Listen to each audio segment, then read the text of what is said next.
What's happening, guys? It's Brian Alsruhe with NeverState.com, and I promised you guys that I would put out a water cutting video prior to Nationals. Now, I leave for Nationals tomorrow, and I am very short on time. I have a whole lot to get done by then. I still have some weight to drop, but a promise is a promise, so here is a video about weight cutting. So as with all my videos, I am not claiming to be an expert. I am definitely not a doctor, and cutting water weight is a dangerous thing. People die every single year for wrestling matches, for fights, for weightlifting competitions because they dehydrate themselves. It doesn't go well for them, and a lot of people hurt themselves, and some people even die. So I'm not telling you that you should do this. All that I'm saying is that this is what I do. Now, strongman is a weight class sport, and the weight classes for me personally are 231 and then it's 265. So there's 30-pound difference there, and I walk around at about 250 pounds most of the time, sometimes up to 255.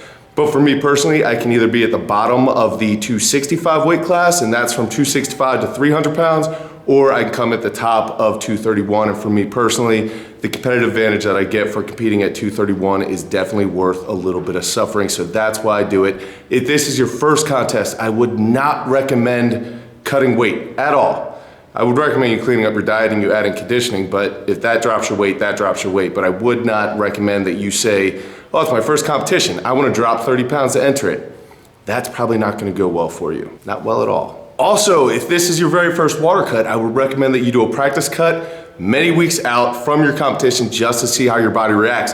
Some people can get away with cutting 3 to 10 pounds of water and not really having any strength loss at all. Other people, if they cut 7 pounds, 12 pounds, 14 pounds, there is a massive decrease in their performance. So you're gonna wanna know how it's gonna go before the competition, because the worst thing is to prepare for 12 to 16 weeks for a competition, walk in, be weak as a puppy, and pretty much doing terrible. That is not good. So what I typically do is start 10 to 12 weeks out, depending on how many burritos I've been eating. And I change my diet. Now, if you guys saw that typical day of eating video that I put out a couple weeks ago, you'll know that I eat pretty clean most of the time. But for this 10 to 12 weeks, I literally cut out anything that is bad. No fast food, no burritos, no cheeseburgers, no pizza. I cut out calorie-containing drinks. I cut out any starchy carbs. I don't really eat starchy carbs that often anyway, but I cut them all out during this 10 to 12 week period because I want to deplete my glycogen and drop my body fat. Now, a few of you have been wanting to see a physique update. I don't know why you're asking another grown man to take his clothes off on the internet. It's kind of weird. But here is a sad picture of me holding a salad bowl during this cutting time, wishing that I was eating pizza. And as you guys can see, I am very full. My muscles are still large and full of glycogen, and I'm sad because I can't eat anything but salad. But you can see, especially on my oblique region, that I have a decent amount of body fat there to lose. Now, if we fast forward to week 11, here are a couple of photos of me the day before I started my water cut.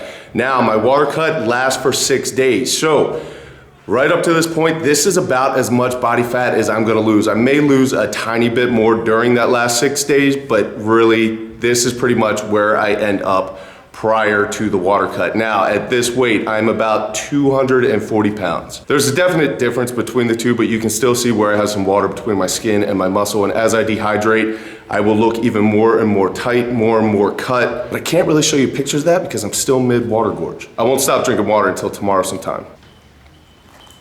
Come on, man. It's ridiculous. So how I personally run my water cut is 6 days out, I switch over to distilled water. Now, this is distilled water. Distilled water. Now, the reason why I go to distilled water is because regular water, tap water, bottled water, whatever other type of water that you're drinking has trace amounts of minerals and salt in it. Those are things that I'm trying to flush out of my body, and switching to distilled water alone will automatically make you drop a pound or two right off the bat. But 6 days out, I will drink 3 gallons of that. On day 5, I will drink another 3 gallons. Day 4, I will drink 2.5. Day 3, I will drink 2 gallons. Day 1, I will drink 1.5 gallons, depending on where I'm at weight-wise. And then I will cut all water out for 24 hours and then weigh in. Now, the whole idea behind this is to get your body flushing out water. So if you're drinking 2 to 3 gallons a day, you're gonna be peeing literally every 5 minutes. I'm probably gonna have to stop during this video to go do that. You'll be sweating at random times, and basically your body is just trying to push that water out of your system. You do this for a couple days and your body gets used to that type of tempo of excreting water. Then once you cut the water completely out, your body continues to excrete the water. Takes a little bit for it to catch up, you lose water weight. Magic. Now for nationals and most strongman competitions, you have a 24-hour weigh-in or like a 12-hour weigh-in. And that is plenty of time to get rehydrated. Are you gonna get 100% back to where you were prior to the water cut? Nope. But you can do a lot in 24 hours. For me personally, I like to come in a couple pounds light because I don't know if there's gonna be a difference between the scale that I am using and the scale that they're using. So for most competitions, I weigh in at about 228 pounds for a 231 cutoff. For me personally, my last oral intake of food is usually about 24 hours prior to weigh-in, and then I will not eat again until I step off that scale. As far as water, it depends on where my weight is at, but you can pretty much guarantee within that last 24 hours, I'm not drinking much of anything at all. I might take sips here and there of distilled water just to wet my mouth essentially, but I am not trying to put any more in so that I need to take it off. If you find yourself heavy the day before weigh-ins, people do a couple things. Some people love the hot tub method, and I've never personally done this, but I've heard awesome things from it. A lot of people will sit in a sauna and just try to sweat it out, or you can do it the old school way like I typically do. I throw in trash bags and a bunch of sweatshirts and all kinds of things like that, and I go walking. Now this goes back years to cutting weight for fights, for jiu-jitsu matches. I kind of have a better idea of where I'm at if I'm moving, and I can actually see sweat patterns on my clothes, and I kind of get a feeling for how much weight I've actually dropped through that, rather than just sitting in a sauna. When that happens, I just end up getting out and checking the scale, and I hate being hot. It's kind of like sitting in traffic. If I'm moving, I don't really mind it that much, but if I'm just sitting still, I hate traffic. Now, once I've hit weight, I start rehydrating with Gatorade or Pedialyte, and I start eating sugary snacks. Literally, from the time that I step off the scale, I open my first Gatorade. The check-in process at Nationals, you have to go to a couple different tables and pick up your contest t-shirts, some bags. You need to get your yoke height.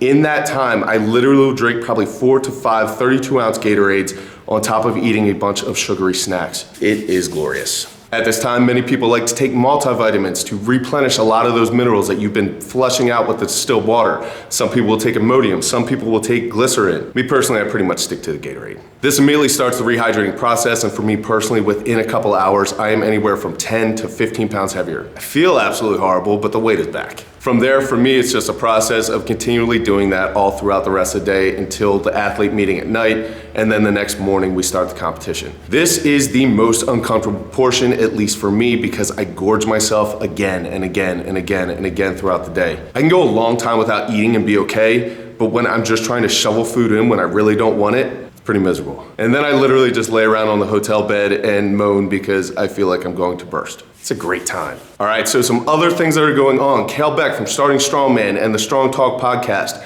He, myself, and Mike Battalingo all sat down last week and we did a podcast, and it was an awesome time. It's about an hour, 20 minutes long, just talking about lifting, life, and solving the world's problems. If you guys want to check that out, make sure you go over to the Strong Talk podcast or startingstrongman.com. He'll have it posted there. And like I said earlier, tomorrow I jump on a plane to head to the Strongman Corporation's National Championships. Hopefully it goes well. I'm not really nervous. I feel more ready at this point, and I just want to get it over with. As long as I don't screw something up, I should do just fine. I'm expecting probably a middle of the pack type of finish. I would be ecstatic if I finished in the top 10.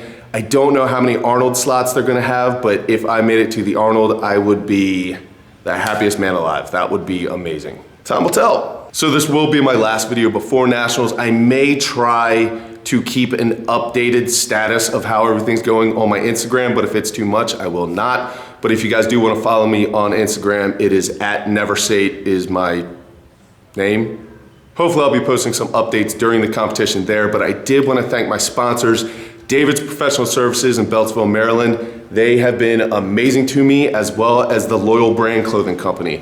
Go to theloyalbrand.com, check out their stuff, buy some stuff. That all helps, guys. To all my friends and family, I cannot tell you how much I appreciate the support and everything you guys have done to help me get to this point, and especially my beautiful wife who puts up with me every single day. If you guys didn't know, competing is a super selfish thing, and she goes through every single bit of this with me. I could not do it without her. And finally, I want to thank all of you on YouTube, on Instagram, on Twitter, on the T Nation log. Every single one of you has been awesome, has been encouraging. I can't tell you how much I appreciate it all. You guys have been amazing, and thank you so much for making some of my dreams come true. It has been an absolutely amazing ride, and hopefully it just keeps going on from here, so thank you. But I do hope the rest of your week goes well. Do not waste it. I will be back early next week, hopefully with some cool Nationals footage, and hopefully you guys have a better idea of how I personally perform a water cut. But until I see you again early next week, go out and do something amazing with your lives, keep working hard, be nice to each other, and I'll catch you on the flip side.